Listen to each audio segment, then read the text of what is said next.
저는 2022년도 제31회 공인노무사로 합격을 했습니다. 1차 공부는 회사를 다니면서 했는데요.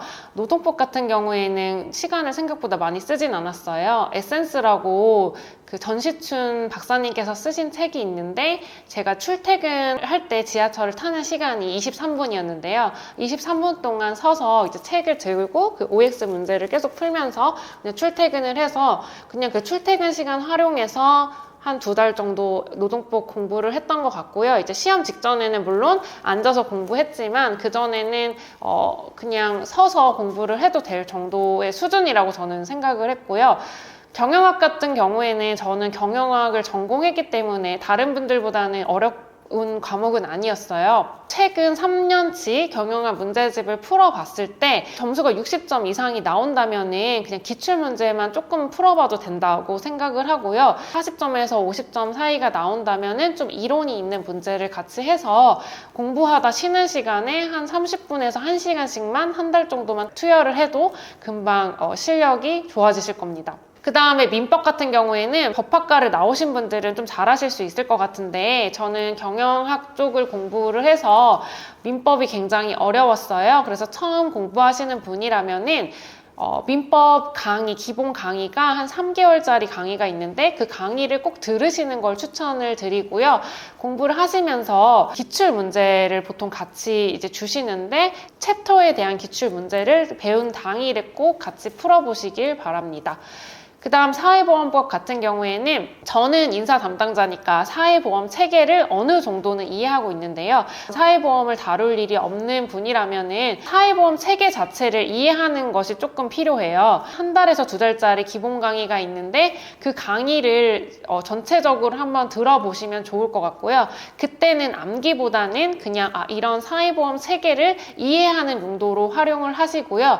사회보험법 문제는 숫자 위주로 굉장히 헷갈리게 나옵니다. 그래서 시험 직전 한 달 전부터 암기하는 게 좋아요. 기출 문제에 있는 숫자들도 매년 개정이 되는 것들이 많아서 숫자 위주로 암기를 많이 했습니다. 근데 저는 익숙하기 때문에 한 달 전부터 했지만 제 주변 분들한테 말씀드릴 때는 2달에서 1.5개월 전에 넉넉하게 공부를 시작하시라고 말씀을 드리고 있습니다.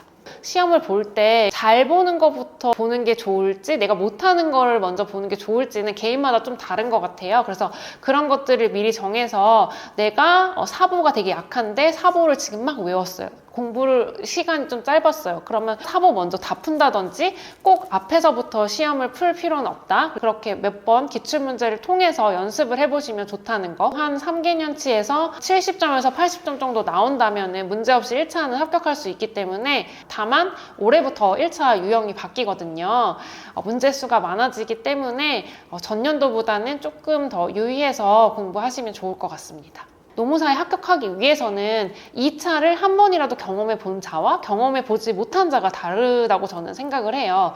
그래서 만약에 내가 올해 시작하면서 내년도에 합격을 목표로 한다고 하더라도 그 마음을 잊어버리시고 나는 올해 합격을 하는 사람이에요. 그렇게 공부를 해야지 내년에 합격을 하실 수가 있거든요. 그렇기 때문에 올해 1차랑 2차를 다 보셔야 돼요.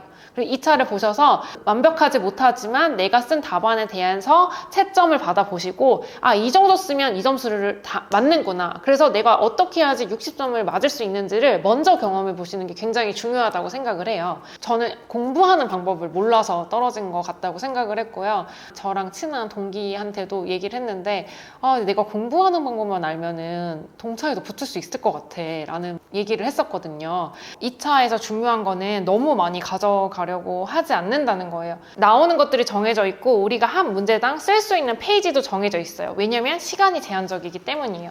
근데 어떤 분들은 어떤 주제에 대해서 너무 깊이 공부를 하는 거예요. 근데 어차피 우리가 25점 기준으로 4장에서 6장밖에 못 쓰거든요. 왜냐면 그 이상을 쓰면 다른 문제를 못 쓰기 때문이에요. 그래서 어떤 주제별로 내가 쓸 부분들을 미리 정해놓는 거예요. 이 책을 보시면은 내용이 너무 많아요. 이 한 쟁점당 우리가 4장에서 6장밖에 못 쓴다는 거. 그래서 이렇게 많이 하실 필요가 없고요. 내가 쓸 부분만 가져갈 수 있는 걸 고르는 게 굉장히 중요하다는 말씀을 드리고 싶습니다. 그래서 제가 2년차가 됐을 때 책은 오히려 더 단촐해졌어요.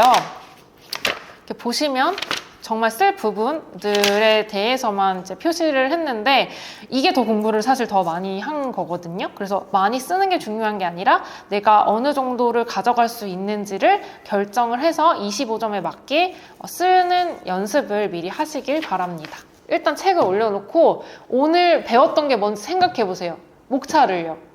아, 오늘 확보 배웠지? 확보가 어떻게 되는 거지? 확보는 모집하고 선발하는 거지? 이렇게 크게. 모집에서는 무슨 목차가 있었지? 의의가 있었고, 아, 모집을 할 때 어떤 선발 기법에 의해서 해야 되는 거고, 이런 식으로 크게 암기를 하고, 아, 모집에 대한 정의를 생각을 해보시는 거예요. 근데 저는 이게 처음에 안 돼서 스스로, 아, 모집이 뭐였지? 이렇게 실제로 말을 했거든요. 모집이 뭐였지? 아, 모집은 뭐야? 이렇게 대답을 했었는데, 이거를 계속 훈련을 하시다 보면은 나중에 이게 머릿속에서 돼요. 기억이 안 나면 그때 책을 보는 거예요.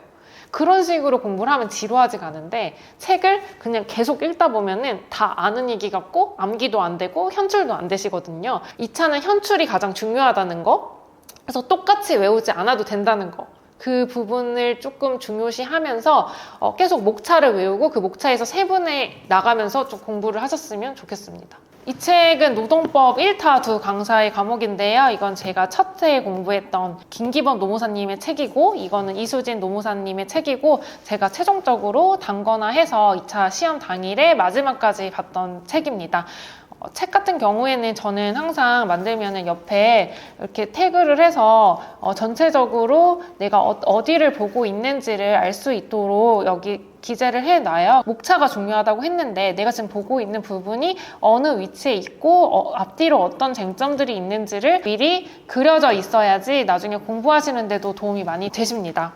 학원이 수원가에서 3개가 있는데 3개 학원을 다 다녔어요. 그래서 학원을 추천한다기보다는 원하는 강사가 있는 학원을 들으셨으면 좋겠습니다. 노동법 같은 경우에는 마지막에 이수진 강사님을 들을 때 합격을 했는데, 이거는 정말 개인 호불호가 있기 때문에 누가 이걸 좋다 이렇게 해서 선택하기보다는 본인이 강사를 한 2명 정도 추려보세요. 그 강의를 다 듣고 답안지 양식도 보세요. 답안지가 나랑 좀 맞네, 똑같은 주제에 대한 그 답안지를 신림동에 가면 구하실 수 있거든요. 그래서 그 답안지까지 다 읽어보시고 결정을 하셨으면 좋겠고요. 온라인 첨삭반이라는 건데요. 과거에는 없었는데 코로나가 터지면서 그때부터 생긴 반입니다. 동영상반이 온라인 첨삭반인 줄 착각해서 신청하시는 분이 있는데요. 동영상은 동영상만 그냥 강의를 들을 수 있는 거고, 온라인 첨삭반은 실강이랑 똑같은 일정의 그 답안지를 같이 첨삭해줘서 내 답안지가 이 수강생 중에서 어느 정도 순위를 차지하는지를 판단하는 요소로 활용을 하실 수 있습니다. 확보의 정의가 3가지 교수저 2개, 수험서 하나를 펴셔가지고 확보가 어떻게 써있는지를 한번 봐보세요. 시간이 되신다면. 왜냐면 저는 이 수험서가 진리인 줄 알았거든요. 수험서에 써있는 거랑 조금씩 다르거든요. 수험서에 써있는 확보 개념을 똑같이 외워야 된다고 생각한 거예요. 그러니까 시간이 많이 걸리죠? 근데 아니에요. 그 맥락만 같을 뿐 다르게 서술할 수 있다는 거를 알아서 그거를 암기하실 때 내가 꼭 수험서랑 똑같이 암기하는 게 아니라 정말 여기에서 핵심 키워드 이거만 들어가면 되는구나, 이거를 조금 느껴보셨으면 좋겠어요. 운동을 해도 되는지에 대해서 되게 궁금했어요. 제가 막상 해보니까 저는 운동을 안 했던 분은 그냥 안 하시면 될 것 같아요. 원래 운동 안 하시는 분들이 있잖아요. 근데 무리하게 갑자기 수험을 하니까 운동을 해야 돼, 이건 아닌 것 같고, 원래 좀 규칙적으로 운동을 하셨던 분들은 갑자기 안 하게 되면 더 우울하거나 또 체중이 많이 변해요. 그럼 이게 공부할 때도 그게 어렵거든요. 살이 찌면은 또 단순히 이게 외모적인 부분이 아니라 좀 게을러지고 좀 힘든 부분이 있어요. 그러니까 자기가 원래 편한 몸무게를 유지하는 것도 굉장히 좋거든요. 30분 정도 시간을 내는 게 하루 공부하는데 그렇게 큰 영향을 미치지 않는다는 거. 그래서 운동을 꼭 병행하시면서 신체와 그다음에 정신 건강을 좀 챙기시면 좋겠습니다. 그래서 지금 막 불안하고 우울한 마음이 드실 수도 있는데, 이 불안한 감정에서 얼마나 잘 버티고 싸워서 나오는지가 되게 중요한 것 같더라고요. 합격하고 나면은 또 굉장히 뭔가 큰 게 바뀔 거라고 생각을 하는데, 수험판이랑 저는 똑같다고 생각을 해요. 불확실성이 계속 있거든요.